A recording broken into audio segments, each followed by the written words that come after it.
Yeah, so you tell me, guys. Hey, do you think a 30-06 got stopped by an error? Or you think maybe based on this most recent one that is in exact one-to-one replica of what happened at UVU, that I think we could put that to bed. And given what you just saw from Kash Patel in the other case that we just looked at, are you prepared to just take his word for things? Because I'm not, right? Ever. So today is a day where I'm doing a lot of YouTube gymnastics, okay? Because we're going to be talking about a few different topics, but Kash Patel is the connective tissue of all of these segments today. But the main one that is driving the title and the energy that you see kind of coming out of my face is going to be like third up, okay? And I can't say exactly what it's about right now because I have noticed a very strong trend that if we talk about that particular topic, it gets smashed, okay? Smashed. You guys may have heard that Congress recently voted to release, a set of papers that go into files and so on and so forth, like a lot of things we've been after for a very long time. This is about that, and this is a level of, corruption. I don't even know what to even call it. That is so unbelievable that I kind of can't even put words to it. At least not yet, while I'm intentionally shutting my face, okay? So what we're going to do, how we're going to get around this, is the first thing I'm going to do is I'm going to show you a segment from this Joy Reid thing that she did. And this is how we're going to start. So we're going to go through this little Joy Reid thing that she did. And then I've got multiple segments about Kash Patel that are going to blow your mind.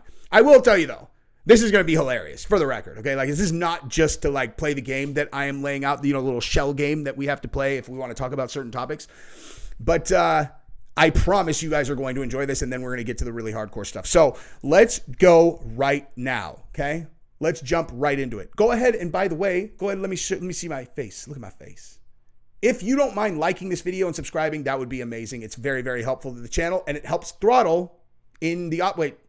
Some people say throttle as if that means restrict your reach. I always thought of throttle as making it go, whatever. I don't know. Like, because you have the throttle, you make it go fast, right? Whatever. Either way, the way it is meant is, I know we want to reach a maximum amount of people. And if you subscribe to the channel, like the video, that helps very, very much. Okay, so let's start right here. And then we're going to get into the deep level of corruption and conspiracy. Okay, so check this out. Okay, so I'm not even going to give you any preface. Let's just watch this together. Vance has a problem in that the base of MAGA is fundamentally racist. Yeah. And I know people don't like it when you say it, but it's the emergence from the Tea Party to MAGA. Yeah. Tea Party, when you finally did the actual data, PRRI and others, the thing that most motivated them was race and hatred of non-white immigrants. That is unbelievable. The Tea Party, the thing that most motivated them was hatred of non-white immigrants. Okay. And these two white liberal trash bag women who are sitting there like, oh my God, listen, Joy, listen, I know you're black and we are so down with your cause. Like, we're not like these monsters. And you're like, yeah, see, except that the Tea Party was about government spending. That's what that was about. Okay. The Tea Party people came in and they put that cap on how much debt we can go in. It's why the government keeps shutting down. That's what the Tea Party was about. Okay. It's not about it wasn't about, and first of all, just wait till you hear what she says about the illegals. Okay. Just wait. Right. But of course they frame every single thing as, oh, that party stands for being racist, because what's the worst thing you could be in the world? Racist, of course. And so instead of actually addressing any Americans, concerns about the country, they're just like, well, if you're a part of them, then what are you? You want to go, you want to take someone that looks like me and put me in a, from a tree? Is that what you want to do? You're like, what? No, I would never even think of something like that. You're the one who just used that. Like, that's insane. You're still thinking about stuff like that? She's like, yes, I am, because that's what you guys want to do. So if anybody wants to join that party, that's probably what are you driving for you. What the f*** are you talking about? Mm-hmm. What most motivates MAGA? Hatred of non-white immigrants. Yeah. They're obsessed with non-white immigrants. That's funny. I think what they're obsessed with in relation to what you're talking about is people going through the legal process to come into the country versus just coming here, staying forever with no organization, no nothing, no checks, no nothing. No one has any idea who they are. because that's a really smart way to run an organization, you idiot. And undocumented people, they use the term illegals, which is just the N-word for brown people. 100%. If you want to say the N-word and it's about brown people, you say illegals. I'm sorry I said it again. That is me saying the N-word about that is what it is, right? So, hey, remember in Mean Girls, like, stop trying to make fetch happen? You know, like fetch is not going to happen. Stop trying to make it happen. It's like, you can't just pick words and then pretend that they mean things that they don't. Like, illegals is basically the N-word. It's like, oh my God, I'm so sorry. I just said it again. I'm so sorry. It's like, okay, you can't do that. Illegals means someone who's here illegally, okay? Like, you could convince your little dumb white girl, like, fake friends that are going to go, you know, that's not a slanderous word. Okay, it's just not. And no matter how many times you say it, it doesn't make it true. All right, let's continue. Okay. So they can't have the successor to MAGA be the guy with the brown Hindu wife. They're also Christian nationalists. That ain't gonna work. That's why he's throwing his wife under the bus. Poor Usha. Or she's in on it, right? And she's playing slap and tickle with Erica Kirk's the weirdest shit I've ever seen. Yeah, she's like in her Tammy Faye era. Okay. Holding on the back of his head and rubbing on his head. Some weird shit. Okay, that blonde chick, that repulsive, like, squawking weirdo, like, eat a sandwich, girl. Eat a sandwich.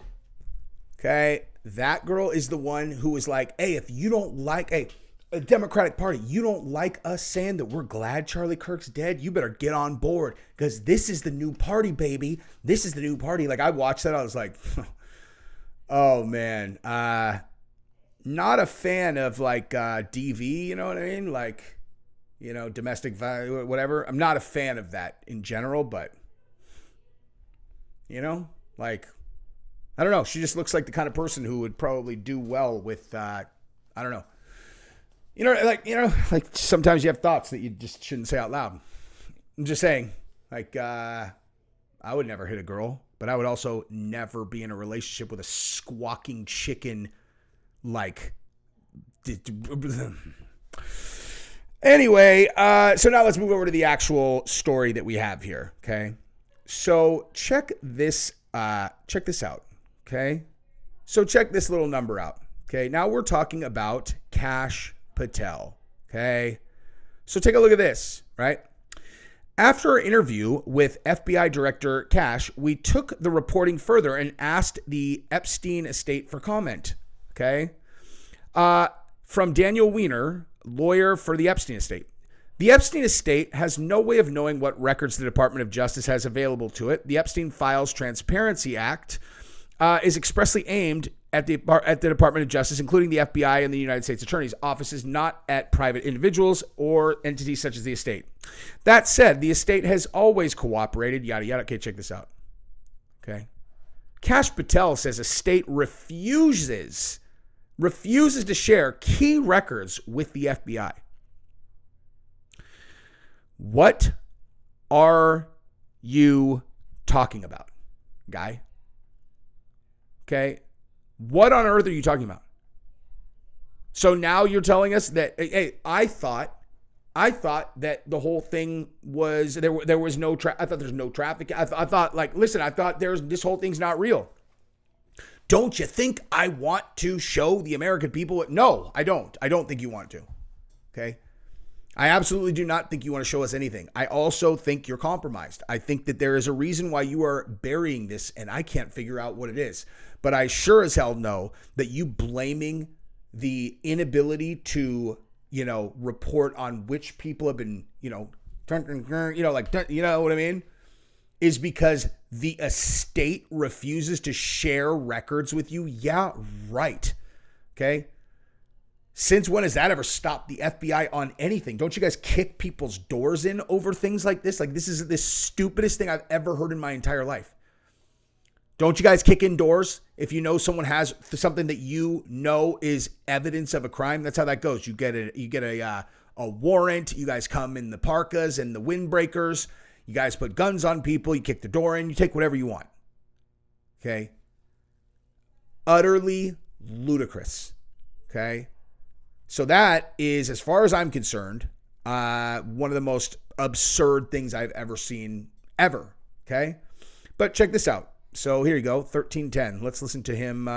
Let's listen to him talk about this right here. The Epstein files. The Epstein Files Transparency Act has a very tight deadline, 30 days to produce unclassified records. Will the FBI meet the 30-day deadline?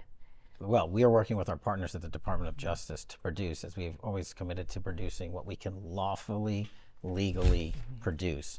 And we will continue to meet those metrics, reminding the public that there are court orders in place. Hey, meet those metrics? What metrics are you talking about? Okay, that's corporate speak. Yeah, we're going to meet those metrics. What metrics? Okay. I didn't hear anyone ask for a metric. They asked for all of the documents. You said, oh, we'll show all of the, all the ones we're legally allowed to show. So we're going to hit all those metrics. That's not a metric. Okay. You got legally required to release all of them. Well, we're going to do our best. The ones that are legally allowed. Oh, you mean because you guys passed a bunch of stuff like at the very last minute saying, oh, well, we can't release the things that fall under this law. And so we're going to do what we can, but we're going to hit those metrics. Okay. That's indicative of someone who is talking nonsense. Okay. So that's what that is right there. Let's go ahead and continue him lying to us about stuff. Protective orders and orders to seal in place that legally prohibit the disclosure of information. I thought that they didn't exist. Didn't you testify that they didn't exist? You testified that these things don't exist. You didn't say that they're under a protective order. You said they don't exist. Related to any investigation when there's a court order of that fashion. So we're working with DOJ to say if we can produce anything more. As FBI director, if we can produce anything more is what he just said right there. If we can produce anything more. Okay? That's what he just said. will you commit to as few blacked out sections or redactions as possible? We always do. We have in our productions to Congress, which have been historic to this year, and we'll treat every matter in the same fashion while also upholding always victims' rights. Victims' rights in any case, whether it's President Trump's case. Every single victim, they are literally the loudest voices in the room telling you to release all of it. Okay? Now, I'm going to be honest. I find it especially repulsive when they are going to use the victims as a reason to not release this information when those victims are the ones who are most adamantly arguing for you to release them. Now, that is a level of just gross that I can't let slide without pointing it out. Okay, the victims want you to put it all out. They're the ones who are out there picketing in front of your department, being like, release it all, release it all, release it all. And you're like, listen, we have to protect these victims. You are protecting the people who hurt them, obviously. Pretend like you're protecting the victims while you're protecting the bad guys who hurt them when they were young. Scum, dude. This case or any case, the victims' rights statutes are preeminent, and we will protect those victims at all costs. President Trump told your boss, Attorney General Pam Bondi, to look into the relationship between Jeffrey Epstein and Democrats, including former President Bill Clinton. Is the probe limited to Democrats, or will you follow the facts wherever they lead? We'll just follow the facts. It's pretty simple for this FBI. This administration campaigned on releasing the Epstein files. What do you say to Americans who are skeptical that there will be actual justice under a Trump administration? Look at the work of this FBI. To date, in the 9 months that I've been on this job, we've arrested 30,000 people. Oh, how many of them have a net worth over 9 figures and have been connected to the gentleman that you know that we're talking about? How many of those? And how many of times have you guys gone on either podcasts or in front of Congress and told everyone that the evidence just doesn't exist, man? It just doesn't exist, only to find out that it does exist and you're intentionally burying it. You know, like if we want to talk figures, let's talk about those figures, guy. This is crazy. This is crazy town. I can't even, this is unbelievable, man. Okay. 25,000 of which have been violent felons. That is double increase from year to date from the same time period last year. we have taken on our priorities in counter-espionage work to an increase of 35% more arrests year to date alone. On the drug front, we've seized 1,900 kilograms of fentanyl. That is a 35% increase from year to date last year. That's just the work of this FBI. We found 5,400 and identified 5,400 children, missing children. That is a 17% increase from this time, same time period last year. These are just a few examples of how committed we are to working the criminal cases for the American people so everyone gets treated the same. Yeah, except the thing is the question she asked is, why should the Americans feel confident that you are going to serve justice in this case? Well, because we've increased the number of violent arrests. Okay. Right. And are any of them connected to this case? Well, we've also seized much more fentanyl. Is that connected to this case? And also, you can see that we've done double the arrests year to date from the previous FBI since last year.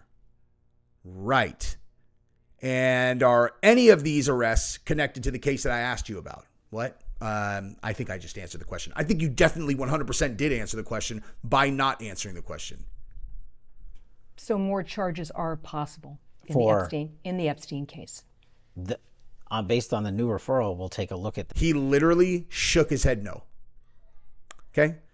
Just in case you guys missed that. He literally shook his head no at that question. Okay? So whatever he tells you, just keep in mind, he answered with his body language. Okay? Watch. So everyone gets treated the same. So more charges are possible in the Epstein case. Based on the new referral, we'll take a look at that and see what evidence comes. But there's an important distinction. The information that the government possesses versus the information that the Epstein estate possesses. Those are two separate boxes of information. And the Epstein estate has not been willing to share information with the U.S. government. And so even though we've requested them to do so. Interesting. That's funny. Let me just real quick, let me make sure I have the timestamp, 1606. Okay, so if we go back here, that's funny because the lawyer for the Epstein estate says the Epstein estate has no way of knowing what records the Department of Justice has available to it. The Epstein Files Transparency Act expressly aimed at the DOJ, including the FBI. And that said, the estate has always cooperated with the lawful requests for documents, most recently producing large volumes of materials in response to the subpoena. Oh, you mean no way? You mean that he was full of shit? Shocker, dude. Wow. I didn't see that coming, dude. That's a really, really shocking development. Okay. I want to talk about China. After a recent visit to China, the Chinese Communist government agreed to tighten control or restrict precursor chemicals used to produce fentanyl. Yeah, I don't want to talk about that. Check this out. So here's what he's also doing, okay? Aside from just like lying to us, right? Here's the other thing. What just happened? What on earth just happened? Well, we got to cover this story anyway. What I was going to show you is that Kash Patel went ballistic on the SWAT team that was supposed to be protecting his girlfriend while she did the national anthem. And apparently they got her there and then left. And then he lost his mind. They were like, dude, it's under control, man. And why would we be protecting your girlfriend? Now, in the last segment of this video, as promised, we are going to take a look at my buddy One Shot TV, who did a field test on a 30-06 versus a human neck, okay? And this is one of those ones that is extremely telling because this is like an actual for real test, okay? So if you guys have never messed around with these ballistic dummies, they're very realistic. They have ballistic gel, and then they have the bones inside of it, and the bones are super realistic, okay? So this is him shooting a 30-06 at a ballistic head in the exact way that Charlie Kirk was shot. And guess what, dude? It goes exactly as you would anticipate. You know, like, oh, so there's no exit wound, huh? No exit wound? He literally is exactly as far away as the shooter was supposedly from Charlie, shooting a 30-06, and watch what happens.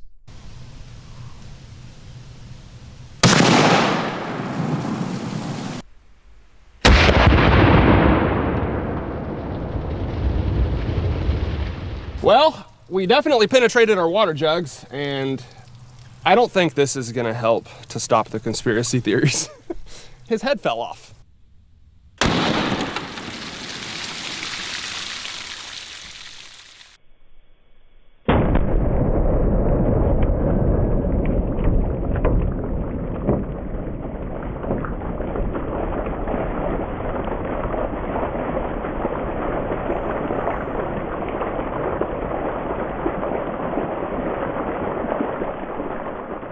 Yeah, so again, okay, that is from One Shot TV stud. Good guy. I know him, okay? And he just utterly eviscerated the official story, because that one is like, he got the entire spine got blown out of it, you know? Like, obviously, I think that we've done a pretty decent job showing that a 30-06 is not going to get stopped by a human neck, but that one is absolutely unbelievable. Okay, you guys got to see it yourself, right? So that's that. Anyway, that's what I got for this one, but we are going to, now we're going to take a look at this scene that's unfolding in D.C. I love you guys. Subscribe to the channel, ring the bell. Bye-bye.